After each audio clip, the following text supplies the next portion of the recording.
Nós estamos próximos do dia 2 de novembro, que é um dia em que, por costume de muitos povos e mesmo no cristianismo no nosso país, existe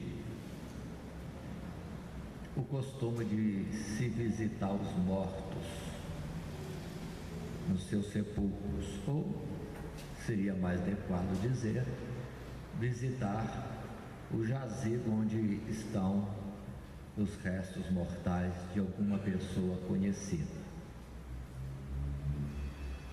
Nosso país isso tem uma ênfase. A ênfase do nosso país é que esse dia chega a ser feriado, um dia especial, para muitos considerado como até um dia santo, dia dos mortos.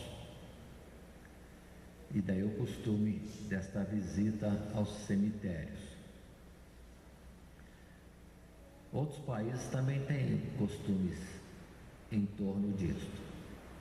E pareceu-nos bem hoje nós estamos considerando este aspecto, entendemos melhor a questão da morte e consideramos alguma coisa a respeito da visita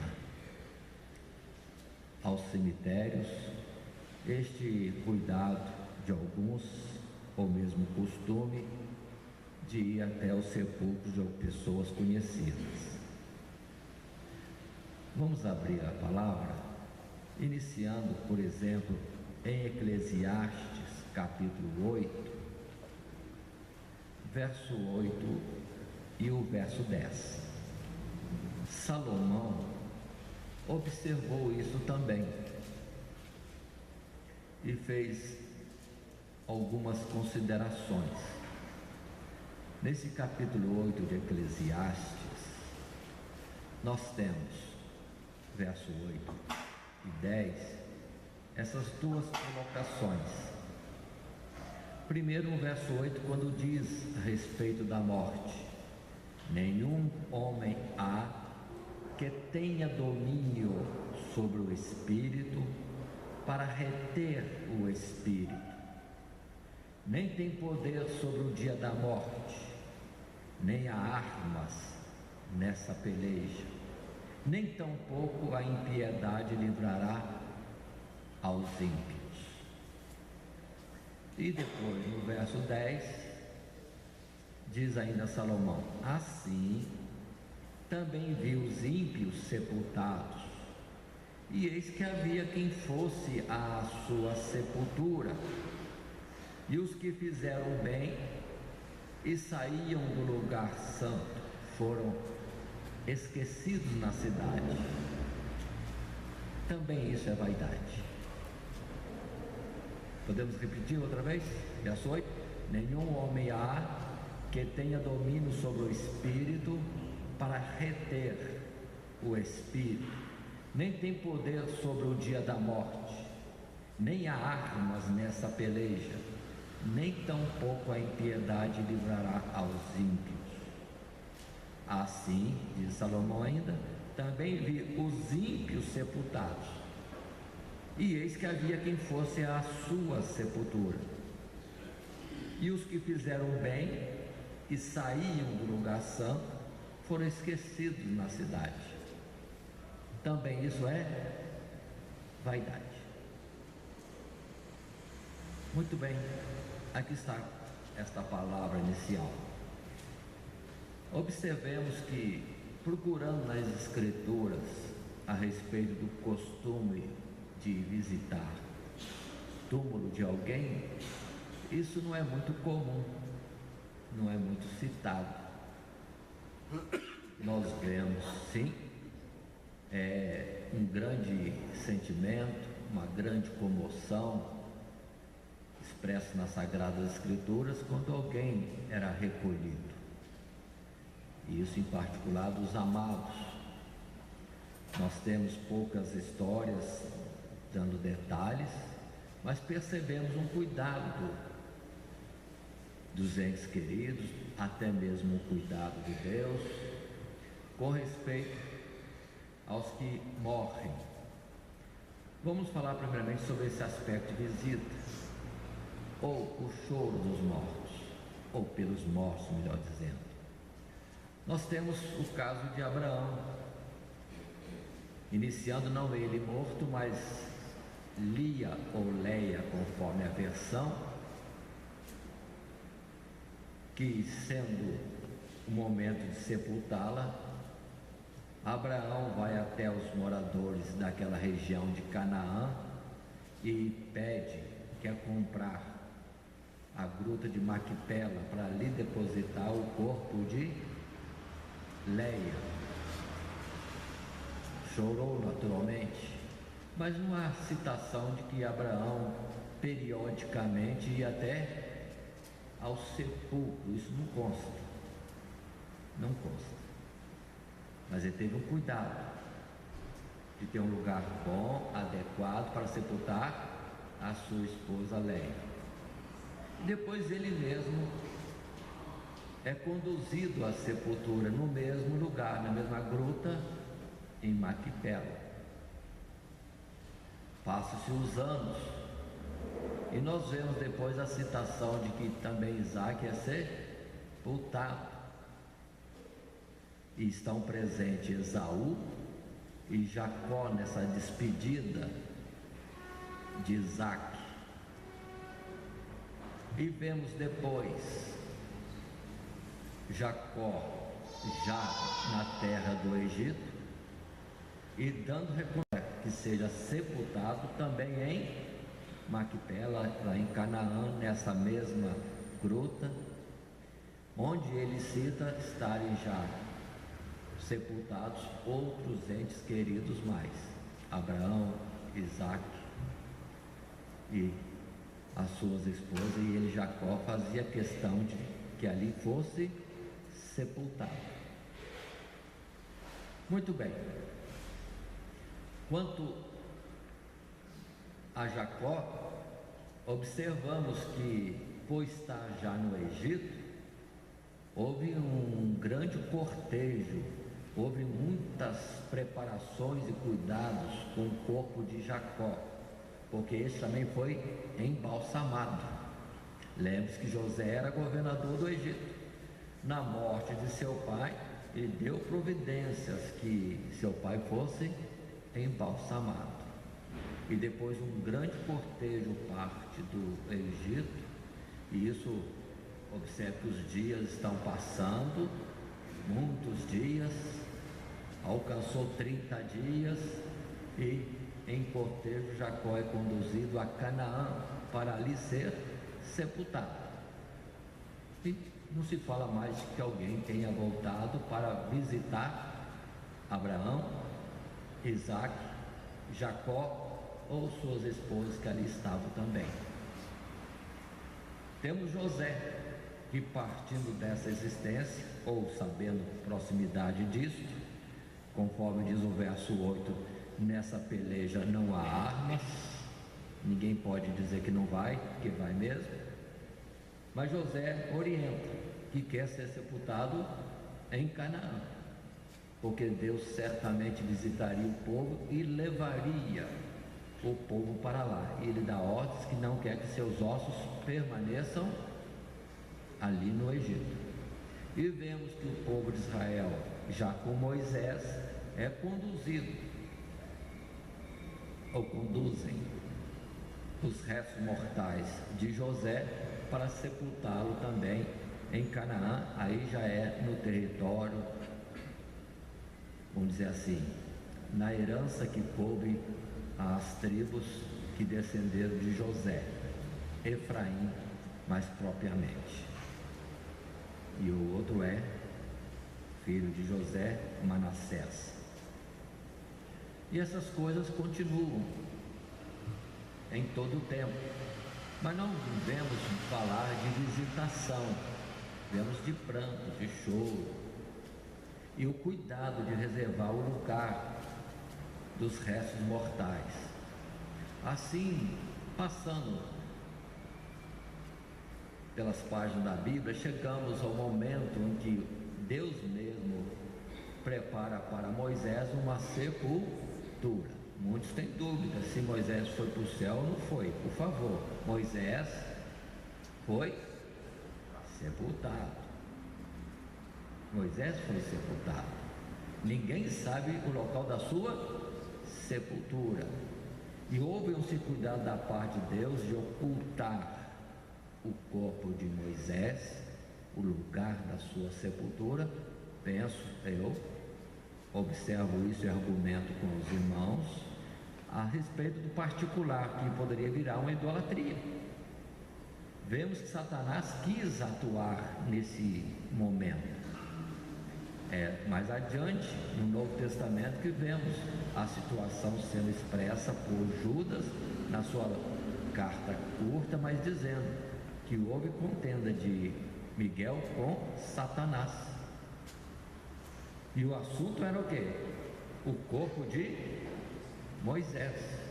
Imagine se Satanás começa a atuar no corpo de Moisés em termos de ser milagreiro também, ou ser colocado como um ente especial, alguém que seria visitado em termos de idolatria. E Deus já cortou este assunto. Ninguém sabe o local da sepultura de Moisés. Mas segue um pouquinho outros fatos há, como por exemplo aquele profeta novo que é enganado pelo profeta velho, já no tempo de Jeroboão. Não deveria ele retornar pelo mesmo caminho nem comer naquela terra. E o profeta velho o seduz: não, eu sou profeta como você, na minha casa você pode. Pronto. E aquele profeta novo depois castigado, corrigido, um leão o mata e ele é sepultado. E o profeta velho agora cuida de fazer uma sepultura como um monumento do profeta velho. E avisa seus filhos: guarda ele bem aí, porque o que ele profetizou vai se cumprir sim. É com respeito à profanação do altar em Betel, altar dedicado aos bezerros de ouro. Um dos bezerros ficou em Betel e o outro ao norte, em Dan. Muito bem. Mais tarde vemos Josias, que vem arrancando fora os corpos das sepulturas e lança os ossos em cima do altar dedicado ao bezerro de ouro e os queima ali. E vendo o sepulcro especial ali erigido, pergunta: mas quem está enterrado ali? É o profeta que profetizou a respeito do que o senhor acabou de fazer. Ali, então deixa eu lá. Então observe que a sepultura é um lugar de jazigo, de guardar com certa honra os restos mortais dos entes queridos. Nada demais, tudo certo, e isso permaneceu. Se falássemos de outros mais, como o próprio Davi, deve ter seu local de sepultura. Inclusive em Atos Apóstolos nós temos claramente Pedro falando que entre eles, judeus, israelitas, naquele tempo do Novo Testamento, Atos Apóstolos, está entre nós a sepultura de Davi. Não.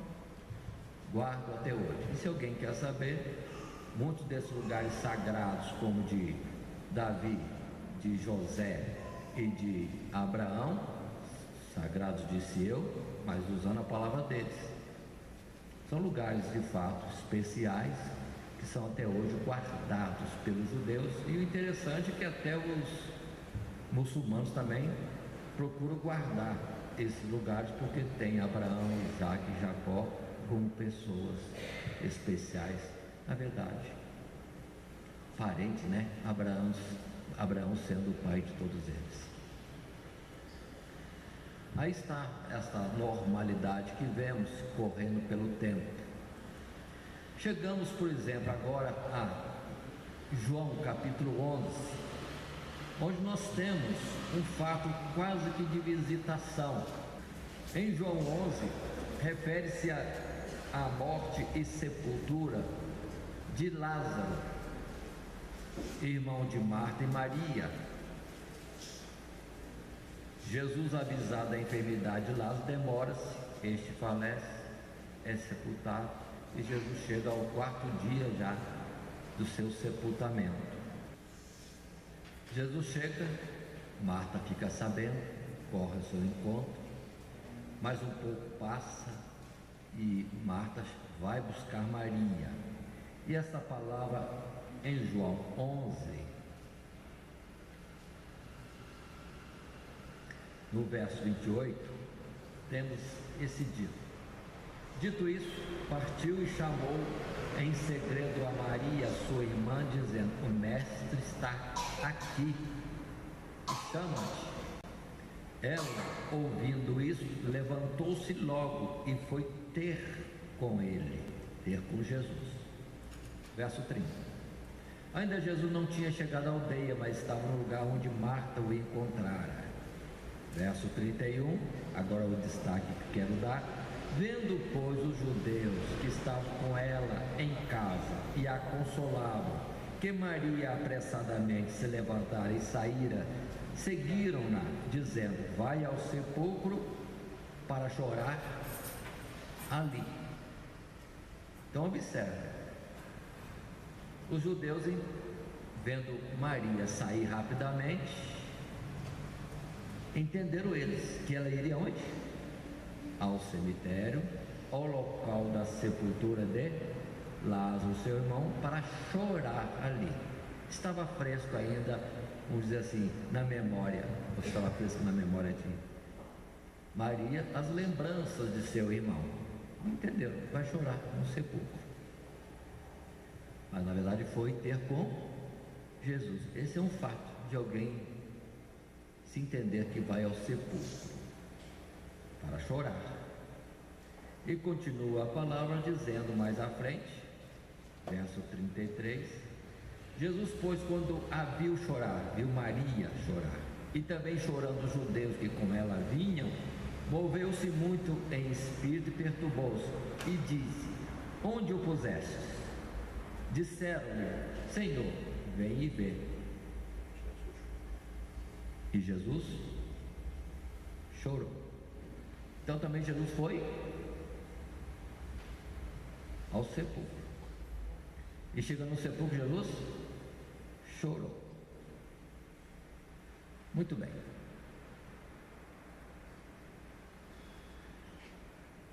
Aqui está um acontecimento que parece algo natural, mas não algo instituído como costume, porque nunca vemos dentro da palavra de Deus alguma orientação, alguma proibição de ir até ao local de sepulcro de alguém, ao cemitério, para alguma coisa. E Maria foi, Jesus foi, e o que aconteceu em João 11 todos nós sabemos. Jesus dá ordem para que Lázaro saia para fora e este é ressuscitado. Muito bem, paremos um pouco nisso.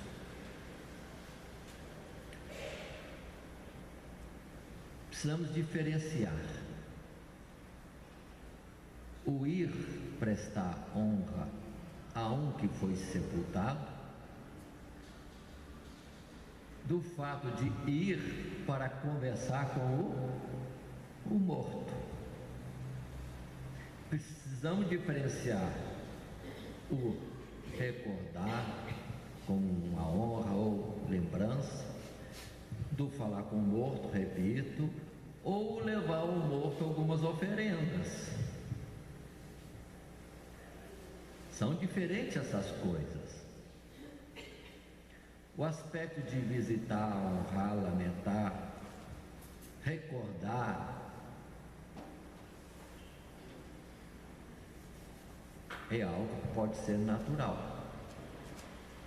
Mas qualquer coisa que envolva chegarmos ao morto, lugar onde estão os restos mortais, para algum contato com ele, aí as coisas já fogem dos princípios bíblicos.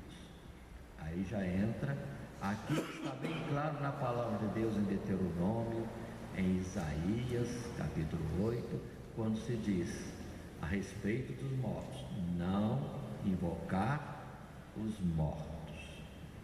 Não invocar os mortos. Vemos muita gente fazendo visita ao cemitério, até evangélicos.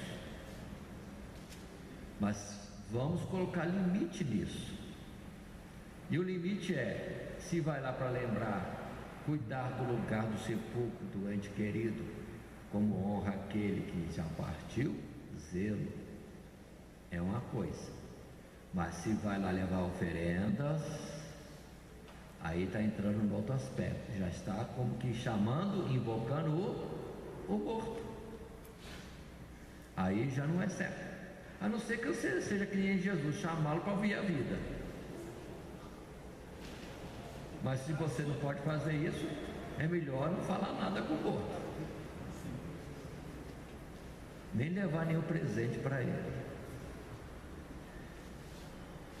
Interessante que Salomão observou essas coisas, mas ele viu injustiça de certa forma, porque o injusto é visitado e o justo esquecido. Ele diz vaidade, só faltou dizer e aflição de espírito, não disse aflição de espírito, não disse aflição de espírito, disse só vaidade. Vamos ficar só na palavra no texto. Assim nós precisamos saber o que fazer, até onde podemos fazer, para que não haja excessos. Não haja excessos. A gente percebe muito bem, gente indo, gente cuidando do sepulcro, nesse dia que vai lá e se capina, nesse dia que vai lá, coloca uma flor, ou se tem um jardim ali, já cuida do jardim, ou se não tem nada, procura de ano em ano dar uma melhorada no local do sepulcro. São cuidados, zelos, em honra, em lembranças, mas nunca se pode exceder isso, procurando de alguma forma estar em contato com o morto através de invocação, presentes, como alguns costumes de povos aí, em que se leva nesse dia alguma coisa para o defunto.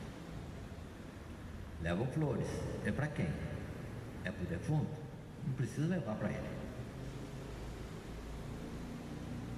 Se é só para como uma honra, uma pessoa passada, mas por isso mesmo lembremos, é questão de costumes. Há povos que levam alimento, inclusive vemos alguém criticando, mas você leva alimento para o seu morto, ele não vai comer mais nada, tá certo, não vai comer mais nada, mas aí o outro retrucou.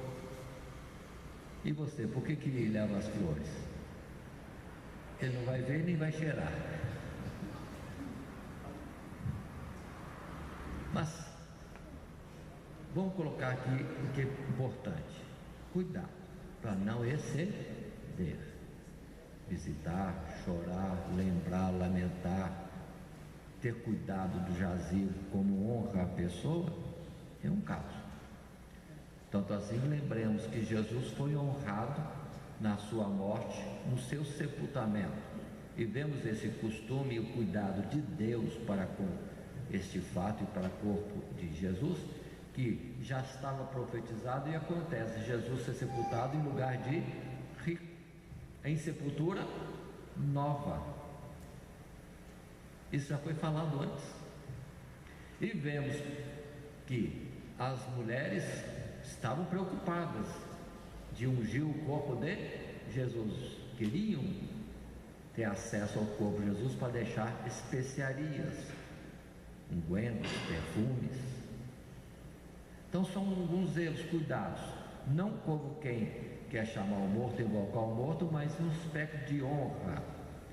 Pelo que lembremos das Sagradas Escrituras, o aspecto contrário, de desonra, que é colocado por Deus como desonra, não ter uma sepultura. Pelo que muitos são entregues para os animais do campo e as aves do céu, como castigo. como notoriedade que Deus está desonrando os seus restos mortais. Inclusive, temos a palavra bem clara em Jeremias a respeito de um rei que morreu e que estaria sendo julgado em cova de jumento. Então, uma coisa é uma coisa, outra é outra. Inclusive, lembremos de Eliseu, né? Que Deus também estava com cuidado com a sepultura de Eliseu. Eliseu estava sepultado e alguém foi e julgou um corpo de um morto lá em cima dos restos mortais de Eliseu. O que aconteceu mesmo neste momento? O que temos, que a palavra de Deus nos diz de uma forma bem clara, é que esse corpo foi devolvido, só que com vida, né? Quem fez isso? Eliseu? De forma nenhuma. Mas diz a palavra que o Espírito de Deus pairava sobre os ossos de Eliseu. O Espírito de Deus pairava sobre os ossos de Eliseu. Julgaram o corpo estranho lá, o Espírito de Deus mandou ele para fora, mandou vivos. Foi uma misericórdia a mais. Mas Deus estava reservando o corpo de Eliseu, o lugar da sua sepultura, e de outros tantos, mas outros mais não, para profanação. E cumpriria outra palavra que Deus tinha dito, que colocaria os restos mortais dos idólatras diante dos seus ídolos e diante dos corpos celestes a quem eles também cultuavam. Então está este particular. Mas vamos entrar agora no aspecto da morte, clarear bem qual a situação dos mortos.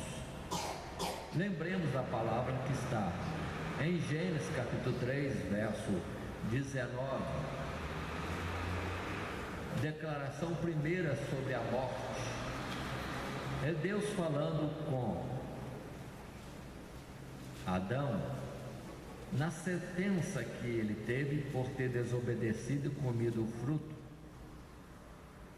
da árvore proibida, a árvore do conhecimento do bem e do mal, ou de ter comido o fruto proibido da árvore da ciência do bem e do mal.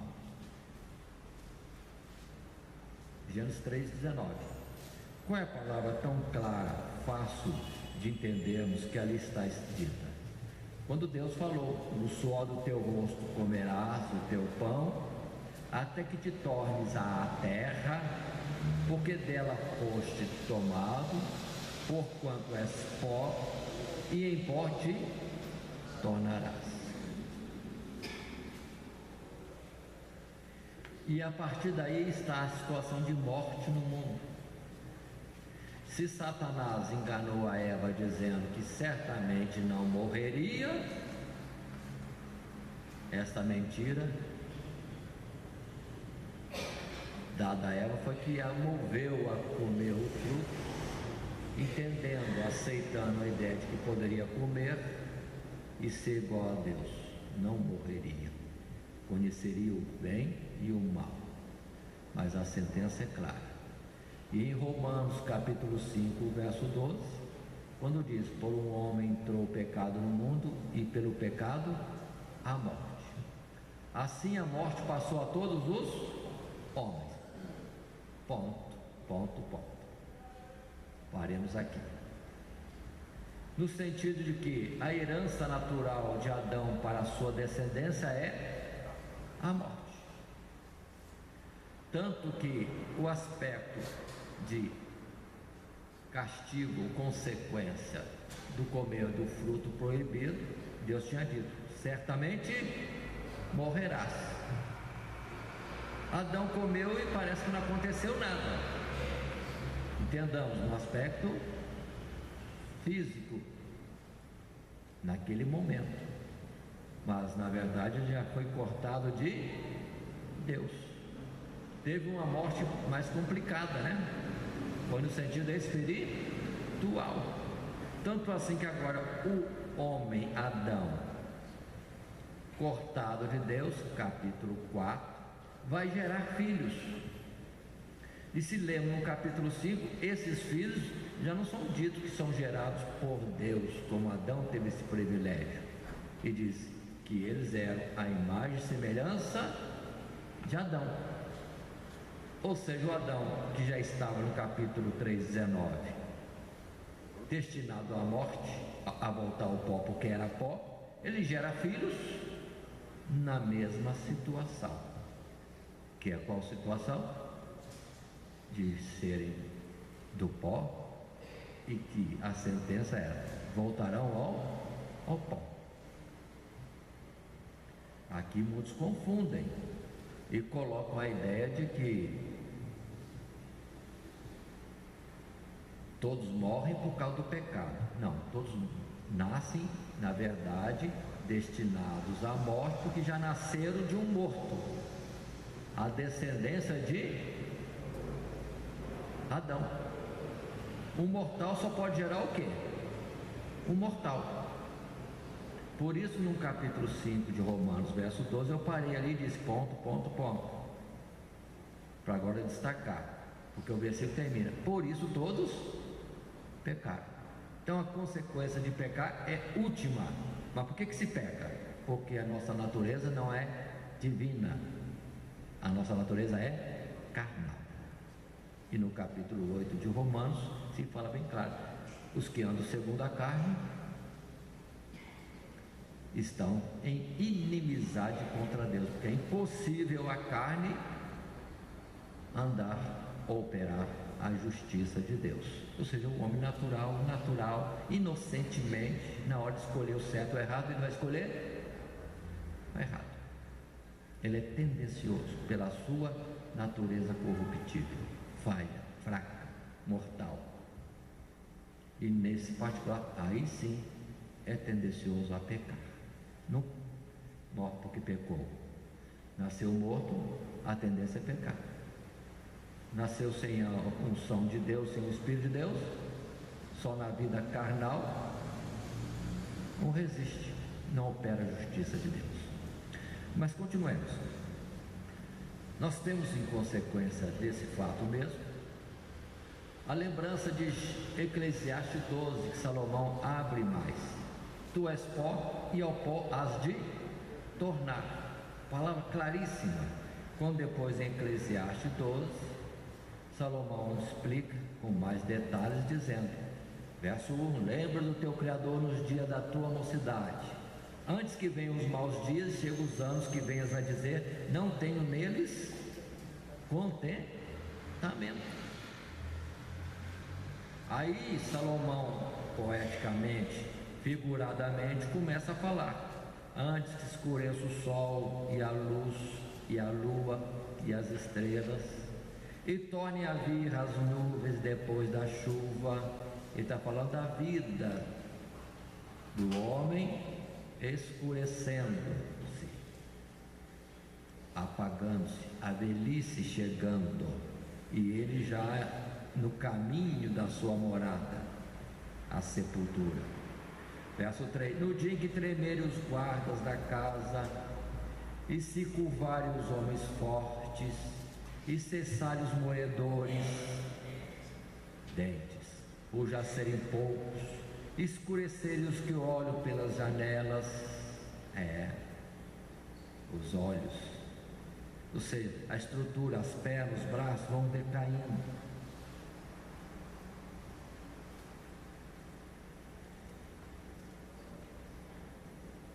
Verso 4: as duas portas da rua se fecharem por causa do baixo ruído da moedura, os ouvidos já não estão ouvindo muito bem, e também os dentes não fazem mais barulho, e o idoso gosta de um cochilo, o silêncio que já está em si mesmo.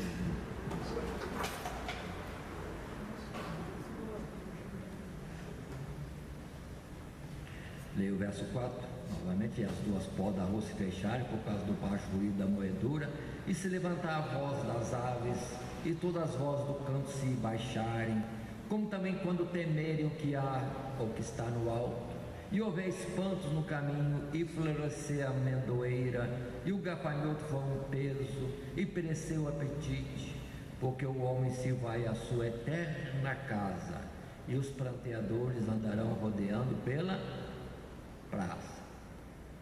Quando o idoso está bem enfermo, já fica lá os parentes rodeando, cochicha daqui, cochicha de lá. Às vezes pensa que o idoso não está vendo nada, o que enfermo não está vendo nada. Mas já está, já. Se cumprindo esta palavra, os pranteadores andarão rodeando pela praça. Antes que se quebre a cadeia de prata e se despedace o copo de ouro, e se despedace o cântaro junto à fonte, e se despedace a roda junto ao poço. Verso 7. E o pó volte à terra como era, e o Espírito volte a Deus que o deu. No verso 6 ele representa o corpo da pessoa como sendo cadeia de prata, ou copo de ouro, ou cântaro, ou uma roda que está parando de funcionar, ou a cadeia, ou o copo, ou o cântaro que se parte, e o conteúdo, a vida, está indo embora. E acontece verso 7. O pó volta à terra como era, e o Espírito, fôlego de vida de Deus, que o sustentava em vida, que a vida é de Deus, não é do homem, volta para quem o deu? Volta para Deus. Vaidade de vaidade, diz o pregador, tudo é vaidade, tudo passa. E o homem certamente vai passar. Essa é a realidade que atinge a todos nós, a morte. Mas naturalmente nós temos pela palavra de Deus vários conselhos quanto a isso. Em todo tempo sejam alvos os teus vestidos, e nunca falte o óleo sobre a tua cabeça. Mas muito bem, com respeito a este assunto, lembremos de Eclesiastes, voltando ao capítulo 9, vendo alguns detalhes que a palavra diz, como está, por exemplo, no verso 4. Ora, para que acompanha com todos os vivos a esperança. Por que Salomão vai dizer isso? E completa, porque melhor o cão vivo do que o leão morto. Eclesiastes 9, verso 4. Verso 5 ele explica, porque os vivos sabem que hão de morrer, mas os mortos não sabem coisa nenhuma, nem tampouco eles têm jamais recompensa, mas a sua memória ficou entregue ao esquecimento, até o seu amor, o seu ódio e a sua inveja já pereceram, e já não tem parte alguma neste século, em coisa alguma do que se faz debaixo do sol.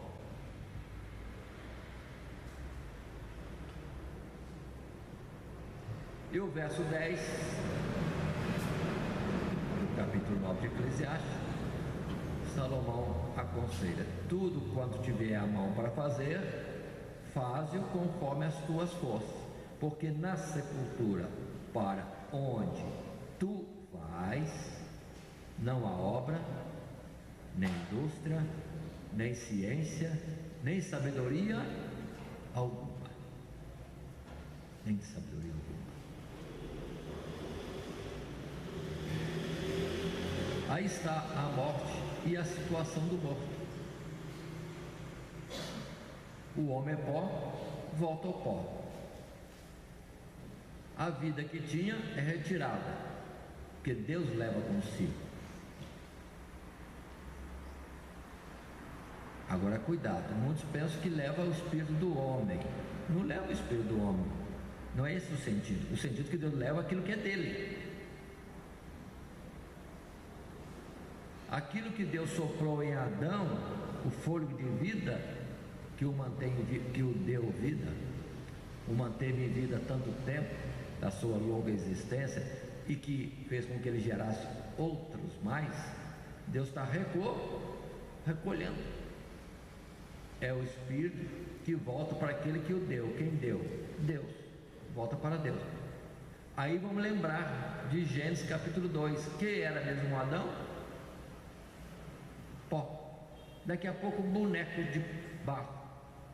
Deus esculpiu Adão e Adão ficaria boneco de barro, a não ser o fato que agora Deus vem e assopra em seus narizes o quê?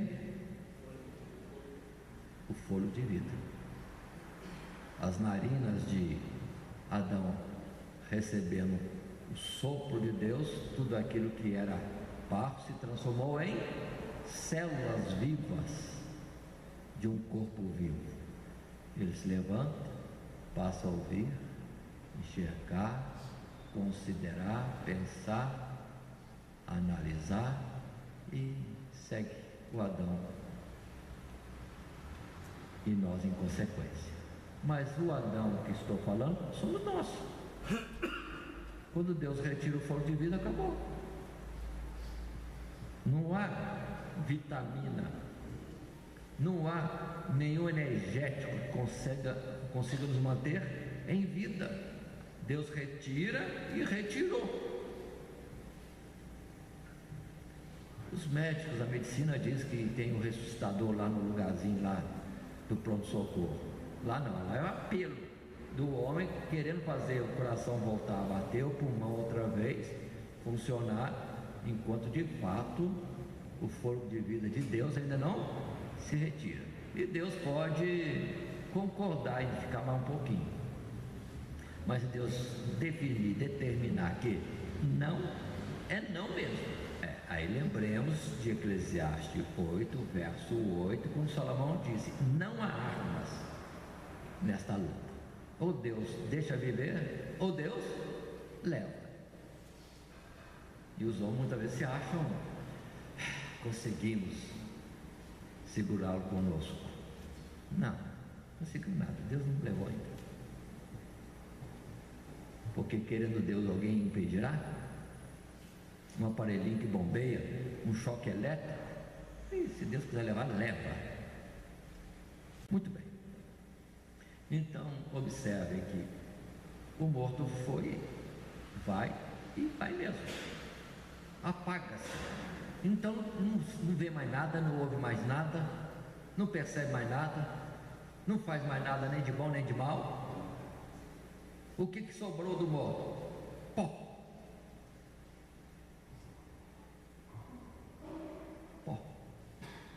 Agora, observem que sobre isso Jó também fala. Jó fala.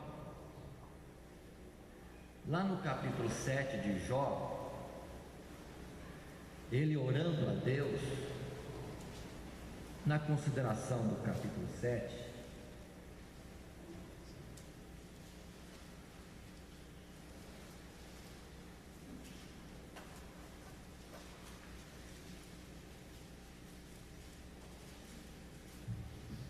Jó fala com Deus assim, 7 de Jó: lembra-te de que a minha vida é como o vento, os meus olhos não tornarão a ver o bem, os olhos dos que agora me veem não me verão mais, os teus olhos estarão sobre mim, mas não verei, não serei mais. Tal como a nuvem se desfaz e passa, aquele que desce a sepultura nunca tornará a subir, nunca mais tornará a sua casa, nem o seu lugar jamais o conhecerá. E depois no capítulo 14, Jó mesmo, a partir do verso 7, tomando uma palavra de comparação, ele diz: porque há esperança para a árvore que, se for cortada, ainda se renovará, e não cessarão os seus renovos, ou renovos. Verso 8: se envelhecer na terra a sua raiz, e morrer o seu tronco no pó. Verso 9: ao cheiro das águas brotará, e dará ramos como a planta. A árvore tem um privilégio, né?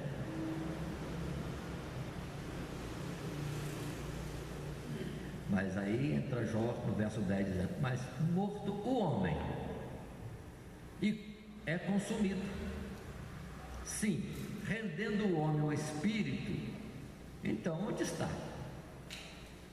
Onde o homem está? Verso 11: como as águas se retiram do mar e o rio se esgota e fica seco, assim o homem se deita e não se levanta, até que não haja mais céus, não acordará, nem se erguerá do seu sono. Observe, Jó sabe da ressurreição. Tanto que ele diz que o homem vai para a sepultura e acaba tudo. Enquanto existir céu, o homem não se levanta. Tanto que mais à frente, no outro verso, Jó vai dizer assim, verso 14, vou ler o 13 antes. Jó diz: tomara que me escondesses na sepultura, até que me escondesses na sepultura e me ocultasses, até que a tua ira se desviasse e me pusesses um limite e te lembrasses de mim. 14. Morrendo o homem, porventura tornará a viver? Jó continua falando: todos os dias do meu combate esperaria até que viesse a minha mudança. Então o que Jó está falando, colocando nossas palavras? Naquela aflição ele queria ir para a sepultura. É a lamentação dele lá atrás, nos primeiros capítulos, porque cessaria a dor, cessaria a vergonha, cessaria tudo. E ele sabe que ir na sepultura acabou, não levanta mais. Mas aí é certo, há um limite. Enquanto tiver esses céus, não se levanta. Mas ele considera que haveria um tempo, no limite do tempo de Deus, em que Deus se lembraria dele e o chamaria, e ele viria, atenção, numa mudança. Aí está a chamada ressurreição dos mortos, que Jó já sabia. E quando ele viesse, não voltaria mais para esse céu, porque não existiriam mais. E não viria mais com um corpo a viver numa terra que não existe mais. Ele voltaria num corpo para estar com Deus. É a palavra justamente que diz: no abrir e fechar de olhos, todos serão transformados. Mas vamos parar na situação do morto, que o nosso objetivo é esse. Morreu, acaba tudo. Aqui que precisamos ter o cuidado, porque cristãos há que ainda entendem que a pessoa morre aqui e pá, já está no céu. Quantos cristãos no mundo, quantas igrejas cristãs pregando uma coisa dessa? Morreu, ou vai para o céu, não é digno para o céu, então já manda para um outro lugar, que não é o céu. Mas a palavra é clara dizer que o homem morre, vai para o pó, justamente para esperar o quê? A ressurreição, que se dará quando? No último dia, na vinda do Senhor. Jó dá uma clareada: quando não mais existir céus.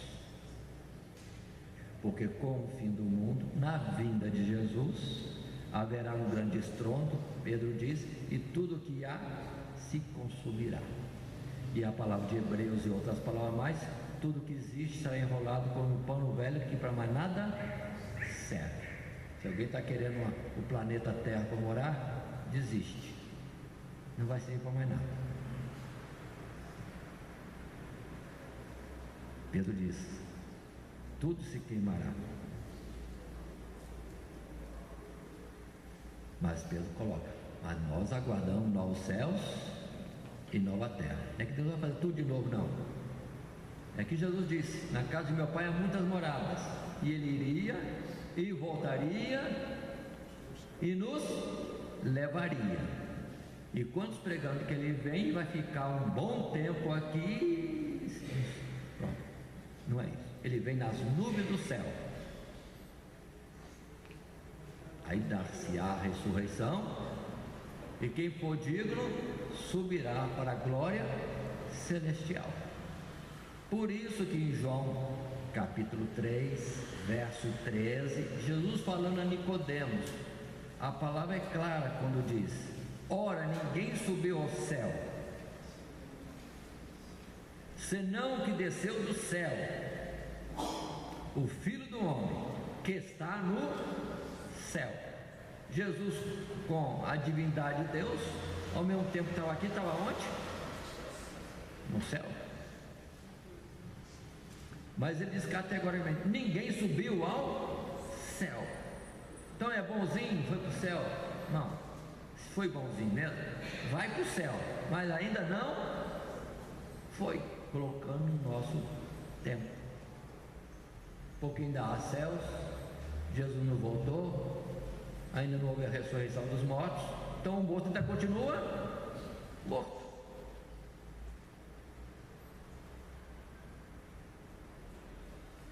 Indo a Hebreus capítulo 11, verso 13, o escritor de Hebreus fala a mesma coisa. Todos esses morreram na fé, falando todos aqueles vitoriosos da fé, desde Abel e veio tantos, todos eles morreram na fé, sem terem recebido as promessas, mas vendo-as de longe e crendo nelas e abraçando-as, confessaram que eram estrangeiros e peregrinos na terra.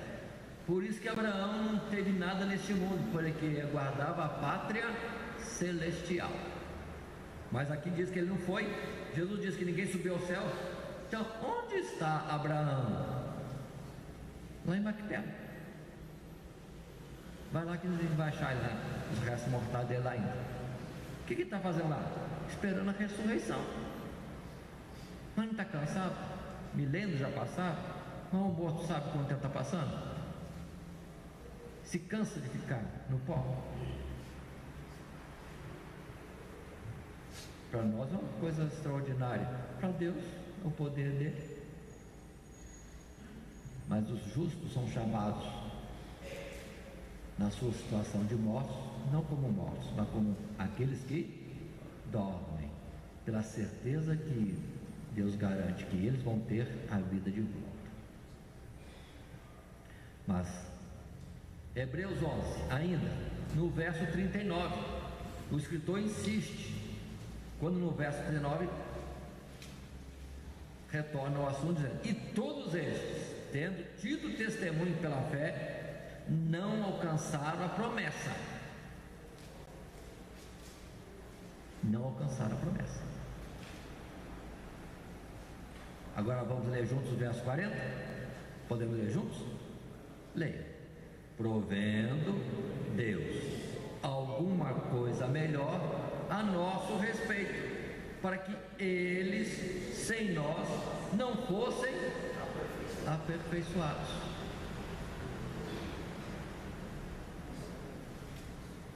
Qual o propósito de Deus? Dar uma festa a cada um que chega lá no céu, na sua morte? Não.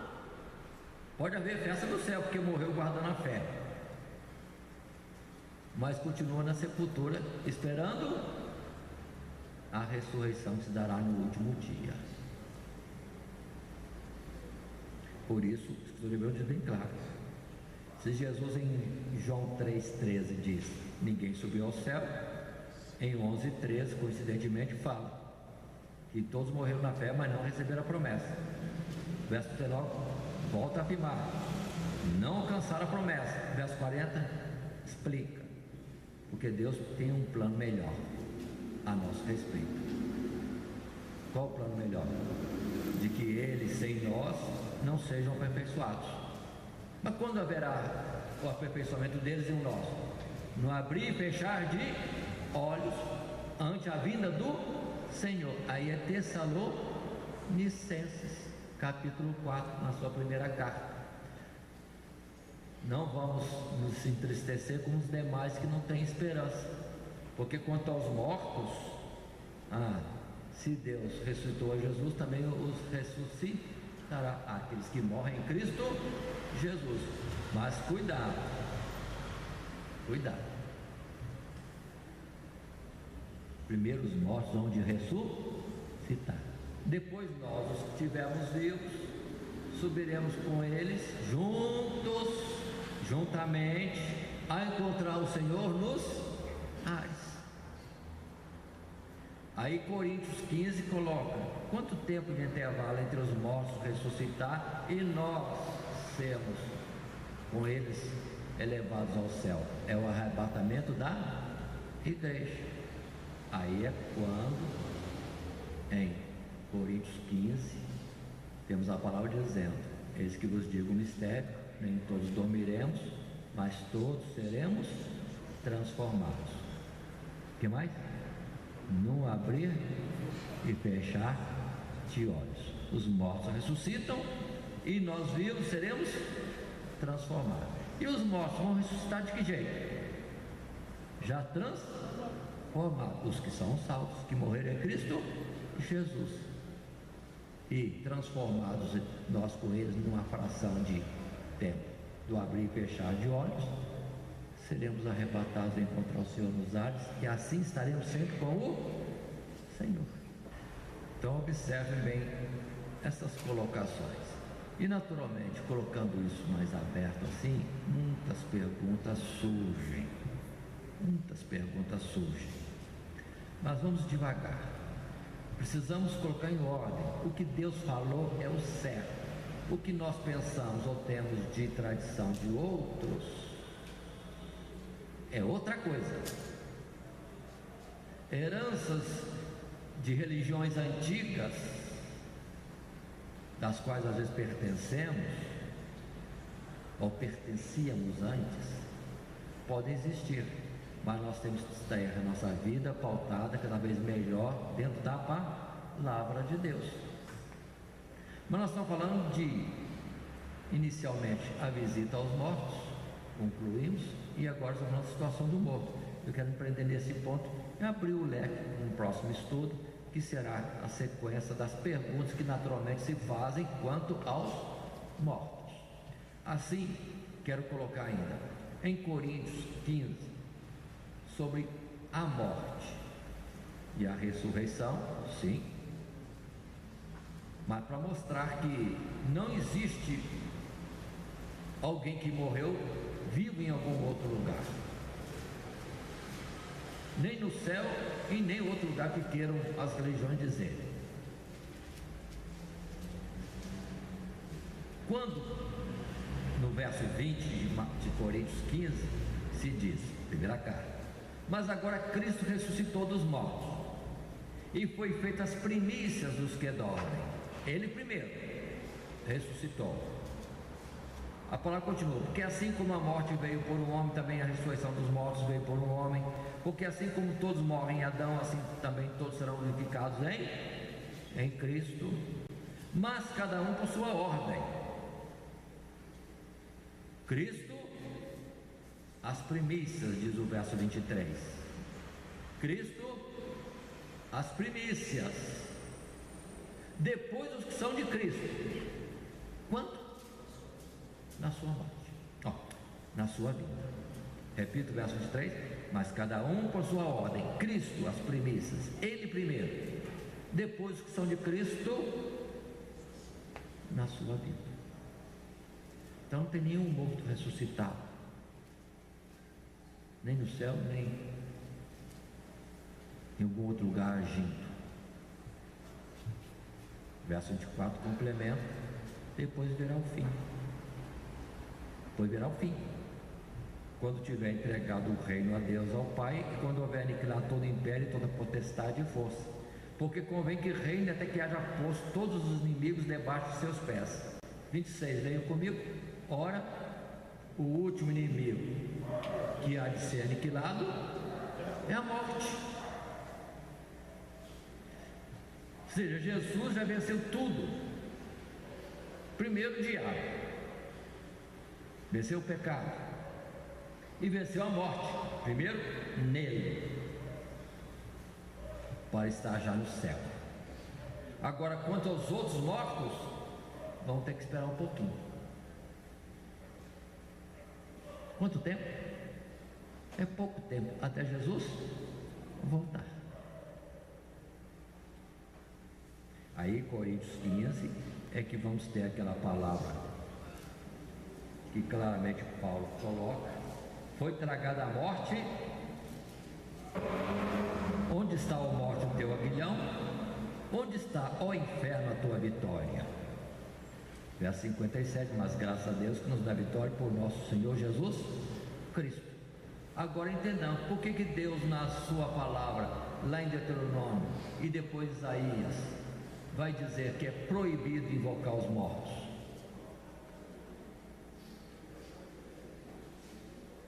O morto não vai ouvir nada. Ah, mas tem resposta. Sim, a resposta é de outro, mas não do morto, a quem você dirige a sua palavra. E quem é que agora se apresenta então no lugar do morto?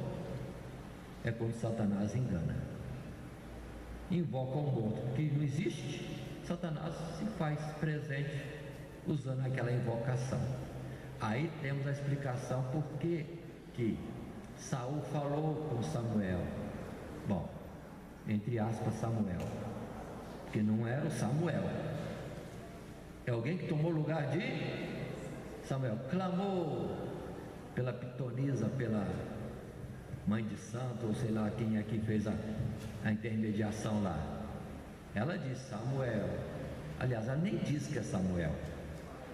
Saul que entendeu que era Samuel. E conversa com o morto não fala.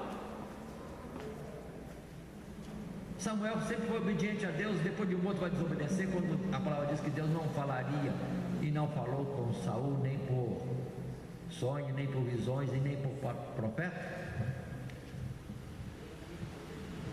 Então é um espírito que tomou lugar de,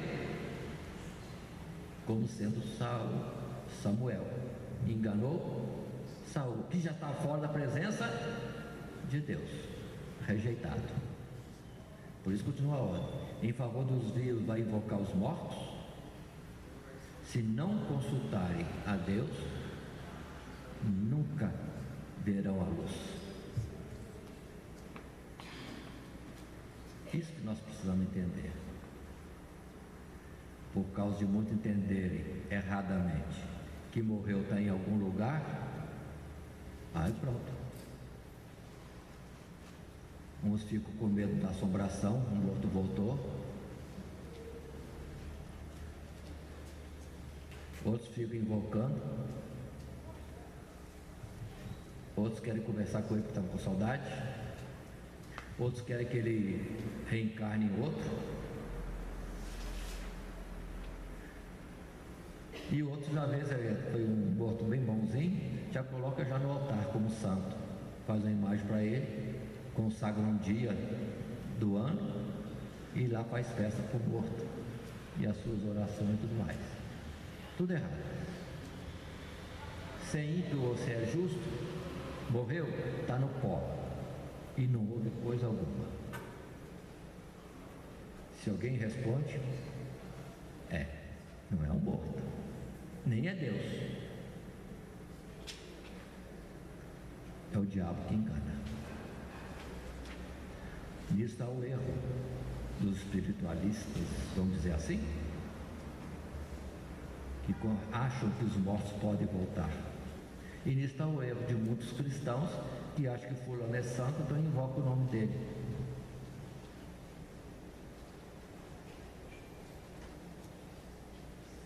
Precisamos entender. Voltemos ao princípio para nós concluirmos a parte de hoje. Visitar o cemitério, lugar do jazigo de uma pessoa querida, é uma lembrança, é uma honra. Lamentar, chorar, recordar. Bom, até aí. Ver como é que está o jazigo para tomar algumas providências. Vamos mais um pouquinho. Mas não fale com os mortos. Eles não morrem. É transgressão contra Deus. se levar uma flor, um alimento, que não seja para o morto, faça um bom piquenique ali. Não precisa ser um dia específico que os homens fizeram isso.